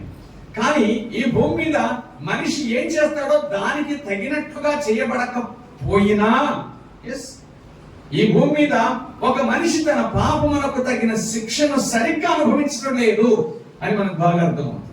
అవునా? నిజమది. ఒక అవినీతి పరునికి తగిన శిక్ష పడుతుందా? లేదే. అక్రమంగా సంపాదించే వారికి తగిన శిక్ష పడుతుందా? లేదే. అక్రమ సంబంధాల్లో బతికే వారికి తగిన శిక్ష పడుతుందా? లేదే. లేక నరహత్య జరిగించే వారికి ఏమైనా శిక్ష పడుతుందా? లేదే. ఎందుకంటే మనుషులు మనిషిని మేనేజ్ చేసి శిక్ష నుండి తప్పించుకుంటున్నారు. చట్టాలు లేవని కాదు, శిక్షణ పడట్లేదు అన్నమాట. చట్టాలు లేవని కాదు, శిక్షణ పడట్లేదు. ఎందుకంటే మనిషిని మేనేజ్ చేయగలుగుతున్నాడు. ఎట్లా మేనేజ్ చేయగలుగుతున్నాడు అంటే, మనుషులందరూ ఒకే స్వభావాన్ని కలిగిన వారు. ఏమిటా స్వభావం? పాపం అనేటువంటి స్వభావం. అవునా? ఇందాక చెప్పుకున్నాం, ఒకటి అక్రమ సంపాదన అని. అవునా? రెండవది అక్రమ సంబంధాలని. కాబట్టి అక్రమ సంపాదనకు లొంగని మనుషులు కనిపించట్లేదు సమాజంలో. తన కేసును కొట్టివేయడానికి న్యాయమూర్తులకు సహా లంచాలు ఇస్తూ ఉన్నారు. అటువంటి వార్తలు కూడా మనం వింటూ ఉన్నాం. న్యాయమూర్తులే ఈ సమాజంలో గొప్పవాళ్ళనుకుంటే వారిలో కూడా మనము లోపములను చూడగలుగుతున్నాము. వారిలో కూడా ధనాపేక్షను, అవినీతిని చూడగలుగుతున్నాం. లాస్ట్ వాళ్లే కామెంట్ చేయాల్సి వస్తుంది, న్యాయమూర్తులేమి దేవతలు కాదని వాళ్ళే చెప్పుకుంటున్నారు. కాబట్టి ఎక్కడ చూసినా మనకు కనిపించేది ఏమిటంటే పాపం, పాపం, పాపం. మరి దాని నుంచి విమోచన లేదా? ఉంది. అయితే దైవ సంబంధమైన విమోచన కాకుండా మనిషి సొంతంగా ప్రయత్నం చేయడం ప్రారంభం చేశాడు అన్నమాట. దైవ సంబంధమైన విమోచన కాదు, సొంతంగా ప్రారంభం చేసింది. మనం సొంతంగా చదువు నేర్చుకోవచ్చు, నిజమే. స్కూల్ పిల్లలు చదివే లాంటి చదివే నువ్వు కూడా చదవచ్చు. కానీ ఏముండదు, నీకు సర్టిఫికెట్ ఉండదు. అవునా? వాళ్ళ చదివే నీకు రావచ్చు, కానీ అది అఫీషియల్ చదువు కాదు, సర్టిఫికెట్ ఉండదు. సరే, ఉండకపోతే నా ప్రయోజనం నెరవేరుతుంది కదా అనుకోవచ్చు. అది భూమి మీద కాబట్టి సరిపోతుంది. భూమి మీదనే ఒక కార్యక్రమానికి ఒక పద్ధతి ఉంది. చదవాలంటే తప్పనిసరిగా స్కూల్కే వెళ్ళాలి. ఆ పిల్లలు మాస్టర్ గారి పిల్లలైనా సరే ఇంకొక మాస్టర్ గారి దగ్గర చదువు కోసం వెళ్ళాల్సిందే కదా. భూమి మీద చట్టం మనకు కనబడుతుంది. అలాగే పాప క్షమాపణకు చట్టం ఉంది అని దేవుని వాక్యం మనకు జ్ఞాపకం చేస్తుంది. పాప క్షమాపణ కూడా చట్టం ఉంది. అది దైవ చట్టం. ఏమిటా చట్టం అనగా దేవుని వాక్యం ఎలాగున చెబుతూ ఉంది. హెబ్రీ పత్రిక 9వ అధ్యాయం 22వ వచనంలో, ధర్మశాస్త్ర ప్రకారం సమస్త వస్తువులు రక్తం చేత శుద్ధి చేయబడును. ఏలయనగా సమస్త వస్తువులు ధర్మశాస్త్రము ప్రకారం సమస్త వస్తువులు రక్తం చేత శుద్ధి చేయబడును అనే మాట కనబడుతుంది కదా. అంటే సమస్త వస్తువులను శుద్ధి చేయగలిగింది, సమస్తానికి శాంతిని ప్రసాదించగలిగింది కేవలం రక్తము. అది చట్ట ప్రకారం, అకార్డింగ్ టు ద ధర్మశాస్త్ర ప్రకారం అని రాయబడింది. భూమి మీద ఏ సమస్యకైనా పరిష్కారం కనుక్కోవాలి అని అంటే, దేశాలు సమస్యకు పరిష్కారాన్ని కనుక్కోవాలంటే చట్టాన్ని ఆశ్రయిస్తాయి. లేక రకరకాలైన సమస్యలు, అది పాలన సమస్య కానీ, అది చట్ట సంబంధమైన సమస్య కానీ, అది కోర్టు సంబంధమైన సమస్య కానీ, శాసన సంబంధమైన సమస్య కానీ సమస్యలన్నీ పరిష్కరించుకోవాలంటే ఎక్కడికి వెళ్తారంటే చట్టం ఏం చెప్తుంది, రాజ్యాంగం ఏం చెప్తుంది అని దాని దగ్గరికి వెళ్తారు. అది ఏం చెబుతుందో దాని ప్రకారంగా సమస్యలను తీర్చుకుంటారు. ఓ పోలీస్ స్టేషన్లో చట్టం, అలాగే కోర్టులో చట్టం, శాసనసభలో చట్టం, సమాజంలో చట్టం, రోడ్డు మీదకి వెళ్తే చట్టం. ఎటు వెళ్ళాలి? రోడ్డు మీద వెళ్తే లెఫ్ట్ సైడ్ పోవాలి, చట్టం. ఎటు చూసినా చట్టమే. ప్రతి వ్యవస్థలో చట్టం, చట్ట ప్రకారం సమస్తం జరగాలి. పాప క్షమాపణ కూడా చట్ట ప్రకారమే జరగాలి. మతానికి ఒక రకమైనటువంటి పాప క్షమాపణ అంగీకరించబడదు అని గుర్తుంచుకోవాలి. ఎందుకు అనంటే ఏ మతమైనా ఏ కులమైనా అందరూ ఒకే స్కూల్లో చదువుతున్నారు, అందరికి ఒకే చట్టం వర్తిస్తుంది. ఏ మతమైనా ఏ కులమైనా అందరూ స్టేషన్కి వెళ్తే ఒకే చట్టం వర్తిస్తుంది. ఏ వ్యక్తి అయినా ఏ రోగంతో ఉన్నప్పటికీ కూడా హాస్పిటల్కి వెళ్తే ఒకే వైద్యం వర్తిస్తుంది. మతానికి ఒక వైద్యం ఉండదు, మతానికి ఒక ఇంజెక్షన్ ఉండదే. చట్టం ఒకటే. ప్రపంచంలో ఎక్కడికి వెళ్ళినా చట్టం ఒకటే. పాపక్షమాపణ విషయంలో కూడా చట్టం ఒకటే. పాపక్షమాపణ విషయంలో కూడా చట్టం ఒకటే. ఈ ఫ్యాన్లు ఏ దేశంలో జరిగిన చట్టం మాత్రం ఒకటే. ఈ లైట్లు ఏ దేశంలో వెలిగిన చట్టం మాత్రం ఒకటే. ఈ మైక్ ఏ దేశంలో పనిచేసిన చట్టం మాత్రం ఒకటే. అంతే. విశ్వవ్యాపితంగా మనకు కనిపించేది ఏమిటంటే చట్టమంతా కూడా ఏకం, చట్టమంతా కూడా ఒకటే. కాబట్టి పాప క్షమాపణ విషయంలో కూడా చట్టమంతా ఒకటే. ఏమిటా చట్టం? ఎలాగనగా ధర్మశాస్త్ర ప్రకారం సమస్త వస్తువు రక్తం చేత శుద్ధి చేయబడింది. రక్తం చిందించకుండా పాప క్షమాపణ కలగదని చాలా సామాన్యంగా సింపుల్ గా చెప్పవచ్చు. అంటే అది ఎట్లా సాధ్యం అని అనగా దైవ గ్రంథం మనకు సంగతిని గుర్తు చేసింది. అదే పాప క్షమాపణ నిమిత్తమై పశుపక్షాదులను బలిగా అర్పించడం. ఇది బైబిల్లో ఉన్న విషయమేనా అంటే బైబిల్లో ఉన్న సంగతే, కానీ సమాజంలో కూడా మనం చూడగలుగుతున్నాం. ఏంటి చూడగలుగుతున్నాం అంటే గ్రామ శాంతి నిమిత్తమై ఒక జంతువును అర్పించుట, కుటుంబ శాంతి నిమిత్తమై ఒక జంతువును అర్పించుట నేడు సమాజంలో మనం చూస్తున్నటువంటి సంగతులే కదా. పైగా ఇది చాలా ఆర్భాటంగాను ఘనంగాను గొప్పగాను చేసేటువంటి వ్యవహారమే కదా. ఓ పొట్టేలును దేవుడికి అర్పించడం అనే పేరు మీద జరిగేదేమిటి అంటే బలి. దేనికోసం? మా ఇంటి శాంతి కోసం. నాకేం బాగలేదు, అందరికీ రకరకాలైన సమస్యలు ఉన్నాయి, కాబట్టి ఒకసారి దేవుడికి బలి అర్పించితే ఆయన ఏమైనా ఈ రక్తాన్ని చూసి శాంతించి మాకు నెమ్మదిని క్షేమాన్ని కలిగిస్తాడు అనేటువంటి భావన కదా. ఊరి మీదకి అనేక విపత్తులు వచ్చి పడ్డాయి, ఊరి ప్రజలు శాంతంగా లేరు, రకరకాలైనటువంటి ఇబ్బందులు కలుగుతున్నాయి. కాబట్టి గ్రామానికి ఒక జంతువును బలిగా అర్పించితే దేవుడు శాంతించి గ్రామానికి నెమ్మది దయచేస్తాడు అనేటువంటి భావనే కదా దేవరులో ఉండేటువంటిది. కనుక ప్రియులారా, మనుషులు సమాజంలో కూడా ఏం భావిస్తున్నారంటే రక్తం వలన మాత్రమే దేవునికి మనకు శాంతి కుదురుతుంది, రాజీ కుదురుతుంది, పాప క్షమాపణ కలుగుతుంది, దేవుడు మనను క్షమిస్తాడు అనేటువంటి భావన ప్రజల్లో ఉంది. ఇవన్నీ దేవుడు తాను జరిగించబోయే నిత్య బలికి ముందుగా పంపించినటువంటి తాత్కాలిక బలు, తాను జరిగించబోయే నిత్య బలికి ముందుగా పంపించబడిన తాత్కాలిక బలు ఇవన్నీ. శాశ్వతమైన దానికి ముందు ఏమొస్తుంది? శాశ్వతమైన దానికి ముందు ఏమొస్తుంది? అశాశ్వతం, తాత్కాలికమే కదా. ఇప్పుడు సంబంధానికి పోయినప్పుడు అబ్బాయికి ఉద్యోగం ఉంది అంటే ఏమని అడుగుతారు? పర్మనెంటా టెంపరీ అని అడుగుతారు, అవునా? ప్రస్తుతము టెంపరీ కానీ అయితే 1 year తర్వాత పర్మనెంట్ చేస్తారు అని అంటారు కదా. ఆ తర్వాత అయిందో కాదు అది వేరే సంగతి. కానీ ముందు తాత్కాలికం అంటే శాశ్వతములకు ముందు ఏమొస్తున్నాయి? తాత్కాలికాలు వస్తాయి. మన పిల్లలకు వాళ్ళు పెరిగేటప్పుడు వాళ్ళు మమ్మీ ఇవి వాటర్ అంటారా, అమ్మ నాకు నీళ్ళు ఇమ్మని అంటారా, ఏమంటారు? వాళ్ళ భాష వాళ్ళది. కాబట్టి వాళ్ళ స్థాయికి మనం దిగిపోయి నన్ను ఎలా రోజుకుంటావా అని అంటాము, అవునా? వారి స్థాయికి మనం దిగిపోతాం. అవన్నీ తాత్కాలిక భాష. వాడికి 20 ఏళ్ళు వచ్చిన తర్వాత మమ్మీ లాలా చెప్పిస్తామంటే అవుతుంది. కాబట్టి నిత్యత్వానికి ముందు తాత్కాలికమైనవి మనకు కనిపిస్తాయి. అశాశ్వతమైన వాటికి తర్వాత వచ్చేటువంటిది శాశ్వతమైనది. ఈ బరులన్నీ కూడా అశాశ్వతం. మానవుడు అర్పించేటువంటి ఈ బరులు, రక్త బరులన్నీ కూడా అశాశ్వతమైనవి.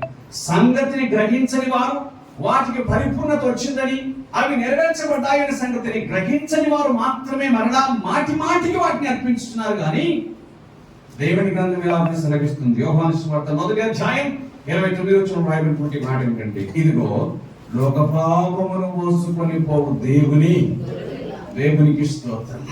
ఆయన లోక పాపాన్ని అంతటినీ మోసుకొని పోవచ్చున్న దేవుని గొర్రెపిల్ల అని దైవ గ్రంథం చాలా చక్కగా ఈ మాట చెప్తుంది. ఆయన అనగా సశరీరుడైనటువంటి ఆయన అనగా భక్తికి ఆద్యుడైనటువంటి ఆయన అనగా నీతిమంతుడైనటువంటి ఆయన అనగా రక్షకుడైనటువంటి ఆయన ఏ విధంగా పాప క్షమాపణ కలిగించడానికి వచ్చాడు అని అంటే, ఆయన తన శరీరము అను తెర ద్వారా, ఆయన తన శరీరమును అర్పించి తన రక్తమును కార్చడం ద్వారా తను తాను బలిగా అర్పించుకోవడం ద్వారా మానవాళికి పాప క్షమాపణను అనుగ్రహించడానికి ఆయన వచ్చాడు. ఇప్పుడు మానవ జ్ఞానం ఏమని ప్రశ్నిస్తుందంటే, పాపాలను క్షమించడానికి పరమాత్మ ఇంత పని చేయాలన్నా? అసలు దేవుడికి అసాధ్యమైంది ఏముంది? మన పాపాన్ని క్షమించడానికి ఆయన ఇంత తిప్పలు పడాలన్నా? ఆయన పరలోకాన్ని విడిచిపెట్టి భూమి మీదకి దిగి వచ్చి మన కోసం దండక్తాన్ని కాల్చి అంతా ఏంటి పిల్ల శాస్త్రాలు కాకపోతే అని అనిపించదా? ప్రశ్నించే మనిషికి అంటే జ్ఞానం ఇచ్చాడే దేవుడు జ్ఞానం ఇచ్చిన ఈ మనిషి దేవుడిని ప్రశ్నించుతున్నాడు, తప్పేమి లేదు. కానీ పాపక్షమాపణ అనే చట్టం నువ్వు నేనుగా చేసింది, దాన్ని దేవుడే చేశాడు. రోడ్డుకు లెఫ్ట్ లో వెళ్ళాల్సిందేనా? రైట్ లో వెళ్తే ఇబ్బంది ఏముంది అంటే వెళ్ళొచ్చు. కానీ యాక్సిడెంట్ అయితే మాత్రం నీ కేసు ఏమి నిలబడదు. అట్లాగని లెఫ్ట్ లో వచ్చినంత మాత్రం చేత యాక్సిడెంట్ కావంటే అవుతాయి. కాబట్టి చట్టాన్ని అనుసరించడం అనేటువంటిది ఇక్కడ మనం గ్రహించాల్సిన విషయం. ఈ చట్టానికి ఆద్యుడు కారకుడు దేవుడే.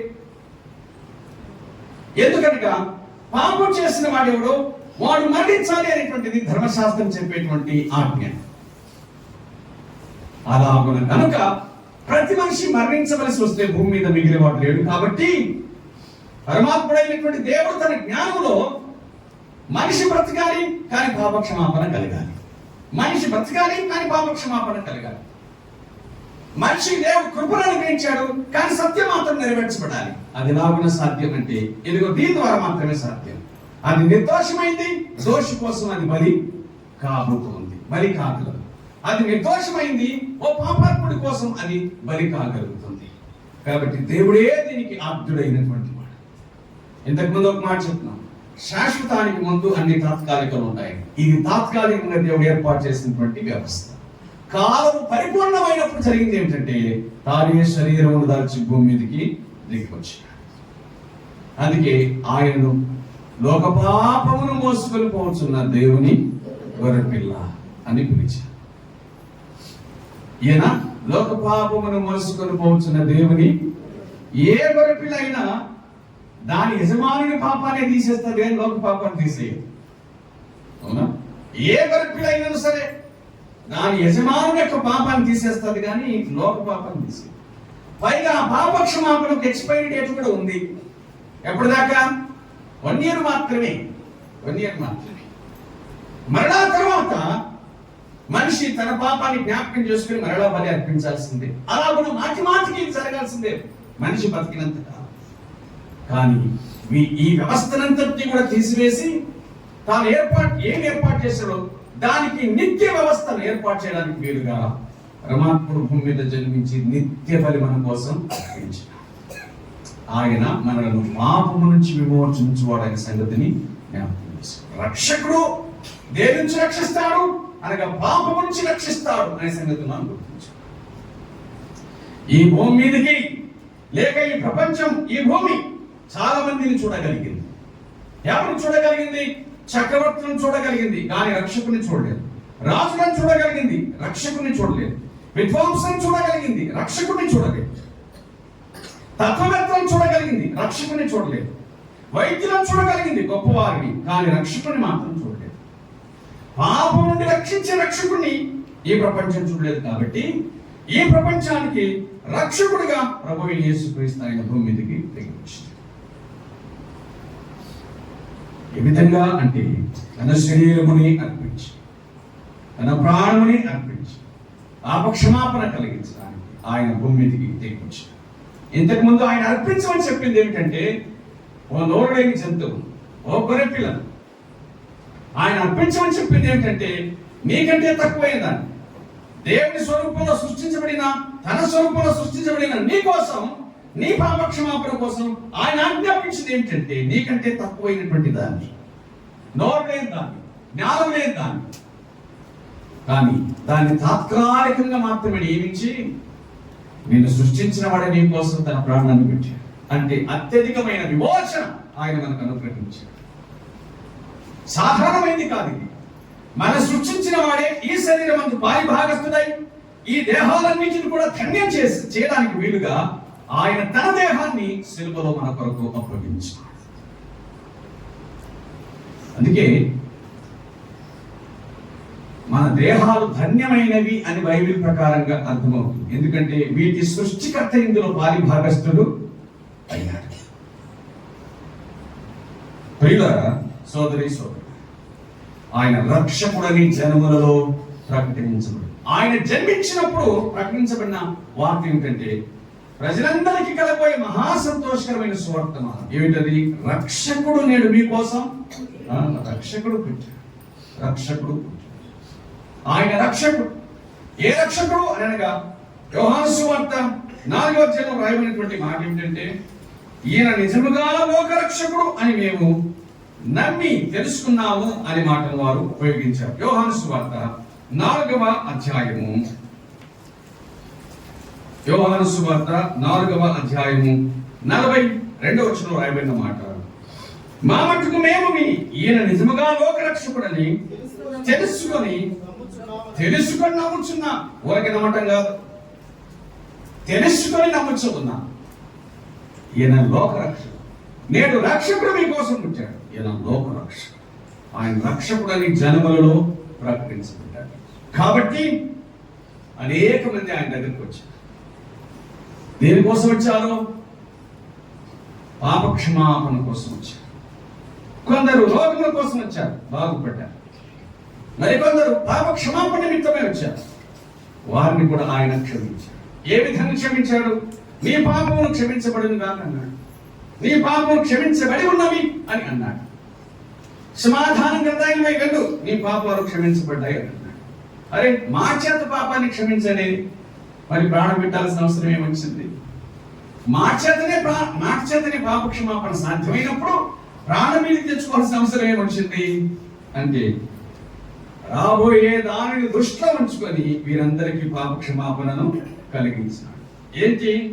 దేని నిమిత్తమై తాను పాప క్షమాపణ పెట్టడానికి, కలిగించడానికి తన ప్రాణం పెట్టబోతున్నాడో ఆ కార్యం మీద ఆధారపడి వీరందరి పాపమును ఆయన క్షమించాడు. అనగా దాని అర్థం ఏంటంటే, నీ పాపములు క్షమించబడి ఉన్నవి అని చెప్పిన ప్రతిసారి ఆయన వారి పాపములన్నింటినీ తన మీద వేసుకున్నాడు.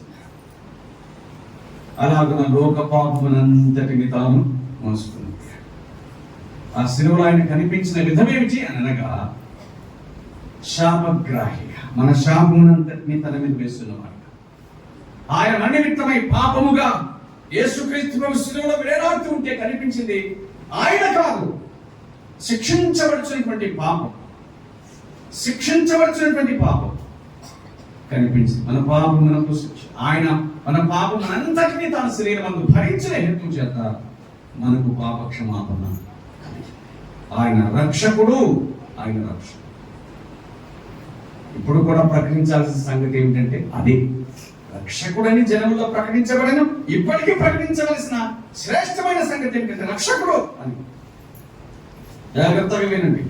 ఆయనను గురించి ప్రకటించాల్సిన తరం ఏదైనా సరే ప్రకటించాల్సింది ఏంటంటే రక్షకుడు అని మాత్రమే ప్రకటించాలి. అదే ప్రాముఖ్యమైన సంగతి. దానికోసమే ఆయన వచ్చాడు.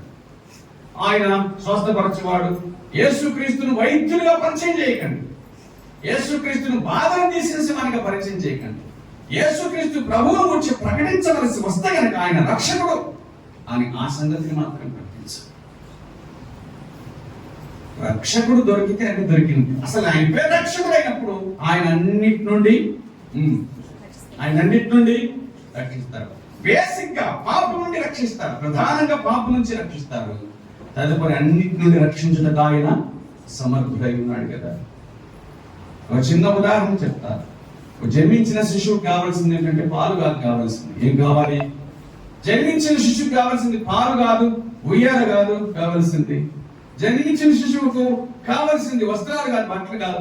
జన్మించిన శిశువుకు కావాల్సింది మొట్టమొదట తల్లి కావాలి. తల్లి దొరికితే అన్ని దొరుకుతాయి. పాలు దొరికితే తల్లి దొరకపోవచ్చు, ఉయ్యాల దొరికితే తల్లి దొరకపోవచ్చు. కానీ తల్లి దొరికితే మొత్తం అన్ని దొరికినట్లే లెక్క. కాబట్టి ఆయనను ప్రకటించవలసి వస్తే కనుక రక్షకుడు అని ప్రకటించవలసిన బాధ్యత ఉందని దేవుని వాక్యం గుర్తు చేస్తుంది. రక్షకుడు అని జనములలో ప్రకటించబడెను. తర్వాతి మాట, లోకమందు నమ్మబడెను అని రాయబడింది. ఎస్, అనేకులు ఆయన యుద్ధకు వచ్చి ఆయన యందు విశ్వాసం ఉంచారు అని మాటను చూడగలుగుతాం. ఇందాకను యోహాను సువార్త 4వ అధ్యాయం చెప్పాం. ఆ ఊరి వారందరూ వచ్చి ఆ మాటని చెప్పుకున్నాం కదా, నిజంగా లోకరక్షకుడని తెలుసుకొని నమ్ముచున్నాము అంటే, ఈయన లోకరక్షకుడని తెలుసుకొని నమ్ముచున్నాము అని అన్నారు. నమ్మారు, అనేక మంది నమ్మారు. నమ్మి బాప్తిస్మం పొందిన వాడు రక్షించబడను, నమ్మని వానికి శిక్ష విధించబడును. అది సత్యం. ఏనాటికే ఆరోహణై తేజోమయుడు రక్షకుడిగా ఆయన తన ప్రాణాన్ని పెట్టాడు. ఆయన సమాధి చేపట్టాడు. 3వ దినమున తాను చెప్పినట్లే ఆయన తిరిగి లేచాడు. మరణమును జయించినటువంటి వాడు. జాగ్రత్తగా వినండి. ఇందాక దేవుడికి దేహం అవసరం అనే సంగతిని గురించి విన్నాం. దేవుడు మరణిస్తాడంటే దేవుడు మరణించడు కాబట్టి దేహాన్ని ధరించినాడు. ఎందుకంటే మరణం దేనికి? దేహానికి మాత్రమే. కాబట్టి దేవుడు దేహాన్ని దాల్చడానికి గల కారణం ఏంటంటే మరణం. ఏ పాపం ద్వారా మానవుడి దేహానికి మరణం సంప్రాప్తమైందో ఆ మరణాన్ని మరణం ద్వారానే జయించడానికి తాను కూడా శరీరంలో పరిభాగస్తుడయ్యాడు. తదుపరి ఆయన మరణమును జయించాడు. తాను చెప్పినట్టుగా 3వ దినమున తిరిగి లేచాడు. ప్రపంచంలో అందరి సమాధులు మూయబడి ఉండగా తెరవబడిన ఏకైక సమాధి యేసు క్రీస్తు సమాధి. అందరి సమాధులు మూయబడి ఉండగా తెరవబడిన ఏకైక సమాధి యేసు క్రీస్తు సమాధి. అనగా మరణము మీద జయము కలిగినటువంటి వాడు అని అర్థం. మరణం మీద జయము కలిగినటువంటి వాడు. మరణించడం మాత్రమే కాదు, మరణం చేతిలో ఓడిపోయిన వాడు కాదు, మరణమును జయించినటువంటి వాడు. అనగా పాప క్షమాపణ నిమిత్తమై మరణించాడు కానీ పాపములైన వాడు, పరిశుద్ధుడు. పాపులను నీతిమంతులుగా తీర్చుటకు మరణించాడు, శిక్షను అనుభవించాడు. కానీ అలాగే అంతరించిన వాడు కాదు. శిక్షను అనుభవించాడే కానీ అంతరించిన వాడు కాదు. తాను చెప్పినట్టుగా తిరిగి లేచాడు. 40 దినములు ప్రజలకు కనిపించాడు, అనేకులకు కనిపించాడు. లోకమందు నమ్మబడరు. ఆరోహణై తేజోమయుడు అయ్యాడు. అందరూ చూస్తుండగా పరలోకమునకు ఆరోహణుడు అయ్యాడు. ఆయన మరలా తిరిగి రాబోవచ్చు ఉన్నాడు. ఈ రాత్రి వేళ సందేశం ఇదే. నిరాక్షేపముగా దైవభక్తిని కూర్చిన మర్మంలో ప్రభువైన యేసుక్రీస్తు సశరీరుడిగా ప్రత్యక్షమయ్యాడు. మనవన్నీ శరీరాలైతే ఆయనదొక్కటి సశరీరం. ఆయన ఆత్మ విషయమున నీతిమంతుడు అని తీర్పు. ఆయన నీతిమంతుడు. దేవదూతలకు కనబడ్డాడు, దేవదూతలు ఆయనకు పరిచయం చేశారు. రక్షకుడని ఆయన ప్రకటించబడ్డాడు. లోకమందు నమ్మబడ్డాడు. ఆరోహణయ్యాడు, తేజోమయ్యను అని అనగా మనుషుడు సమీపింపరాని తేజస్సులో అమరత్వం కలిగి తాను మాత్రమే వసించగలిగిన స్థాయికి ఆయన వెళ్ళిపోయాడు. ఆయన మరణా తిరిగి రాబోతున్నాడు. నేను వస్తాను అని చెప్పాడు. ప్రియులారా, ఈ రాత్రి ఆ రక్షకులను కూర్చున్న సంగతితో వివరంగా విషదంగా గ్రహించగలిగింది. నమ్మిన వారు ఉంటే సంతోషం, కానీ నమ్మని వారికి ఇది తప్పనిసరిగా అంగీకరించవలసినటువంటి విషయం. నమ్మని వారు గ్రహించి ప్రభువైన యేసుక్రీస్తును సొంత రక్షకునిగా రక్షకుడిగా స్వీకరించి పాపక్షమాపణ పొందాలని దేవుని పేరట ప్రేమతో మనవి చేయించుకున్నాం. ఈ రాత్రి మాత్రం తీర్మానం నీదే. ప్రకటన మాత్రమే మాది, కానీ తీర్మానం నీది. సంగతులను వివరించడం మాత్రమే మాది, సంగతిని అంగీకరించుట అది నీది. నువ్వేం చేస్తావు అది నీ ఇష్టం, కానీ దేవుని పేట మనవి చేస్తున్నాం. దేవుని దాసులుగా సత్యమును స్వీకరించి అంగీకరించి సత్యమును విశ్వసించి దేవుని రాజ్య వారసులు కావాలని ప్రేమతో మనవి చేస్తున్నాం. ప్రభువత్తి కృపను భాగ్యమును వినిచిన వారందరికీ అనుగ్రహించి దర్శించును గాక. ప్రార్థన చేద్దాం. దయచేసి తల్లి వంచాలని ప్రేమతో మనవి చేస్తాం. ప్రార్థన చేద్దాం. తల్లి వంచండి.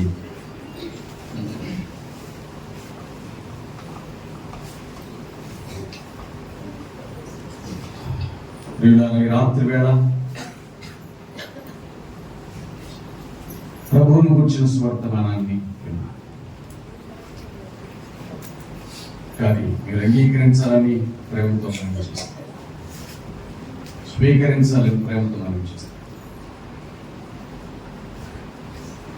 ఇంకా పాపక్షమాపణ పొందే జీవితాన్ని ప్రభువులకు అప్పగించారు. ప్రభువాన్ని కరుణించు అని ప్రభువుని క్షమాపణ పొందవలసిందిగా ప్రేమతో మనం చేస్తాం. ఈ దినం ఈరోజు దేవుడు ఇచ్చాడు. రేపు నీరు అవుతుందో కాదో ఆ సంగతి నీకు తెలియదు. అంచేత ప్రభువాలను కరుణించు, దర్శించు అని చెప్పి అడిగి ప్రభువులకు నేను అప్పగించుకోవాల్సిందిగా మనం చూస్తాం. ప్రార్థన చేద్దాము. మరి సమయమునందు సహోదరుడు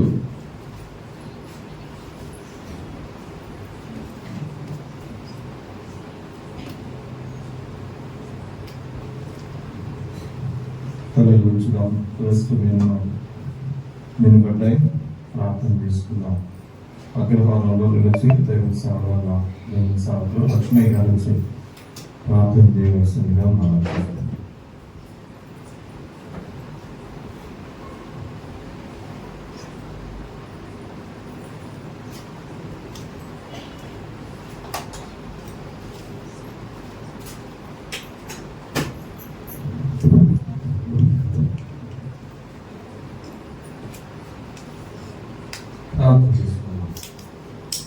ప్రేమ కలిగిన తండ్రి, కృప కలిగిన మా ప్రభువా, మహిమ ఘనత ప్రభావములు అందరిలోనే స్థుతిస్తూ కొనియాడుతున్నాం తండ్రి. మరి జరిగిపోయినటువంటి సంవత్సరంలో ప్రభా ఎన్నో ప్రభా మరి కోవిడులు ఉన్న ప్రభా శోధములు శ్రమలు ఎదురైన వాటిని నుంచి ప్రభును గోడలో ఉండి విడిపించి రక్షించి ప్రభా అన్నిటిలో మీరు ప్రోత్సహించాలని స్తోత్రాలు ప్రభా. మీ దాసులు ఈ మాటలు శ్రేష్టమైన మాటలు అందించిన ప్రభా, మరి ప్రజలలో రక్షకుడని ప్రకటించినప్పుడు ప్రభా సమర్థవంతులైన దేవుడు అని ప్రభా మీ కార్యాలను నిరూపించుకుని అతన్ని మీ స్తోత్రాలు. మీ దాసులు బహుగా బలపరచండి, మంచి ఆరోగ్యం ఇవ్వండి. ఇంకా శ్రేష్టమైన మీ సేవలు ప్రభా వాడుకోవాలని ప్రార్థిస్తున్నాం. కుటుంబాన్ని దీవించండి. ఇక్కడ నిలిచి పనిచేస్తున్న దాస్తులు మరి గారి కుటుంబాన్ని బట్టి ప్రార్థిస్తున్నాం. పలుమార్లు ప్రభావం మరి యొక్క స్థానిక సంఘంలో 3 నెలలకు ప్రతిసారి ఒక కోరిక జరిగిస్తామన్నా అందులో బట్టి వందనాలు ప్రభావ. మరి స్థానిక సంఘాలను దీవించండి, ఆత్మీయంగా అభివృద్ధి పొందించండి ప్రభావ. నూతన ఆత్మలు ప్రభావ సంఘంలో సమకూర్చండి. ఈ కోరిక అంతట్లో ప్రభావ ప్రారంభం నుంచి ముగింపు వరకు మీరు అధ్యక్షుడు మీ ఆత్మ సంతరించిన వందనాలు చెల్లిస్తూ చేరి వచ్చినటువంటి దైవ సేవకులు, ఆయా ప్రాంతం తెచ్చినటువంటి అందరూ కూడా దీవించి ఆస్వాదించమని ఈ సంవత్సరం అంతా ప్రభు మీ దైవ మామూలుగా ఎంతవరకు క్షేమ కాపాడమని వందనాలు చెల్లిస్తూ మా ప్రభువును రక్షకులను యేసు క్రీస్తు నామములో ప్రార్థించడానికి వేడుకొనుచున్నాం తండ్రి. ఆమేన్.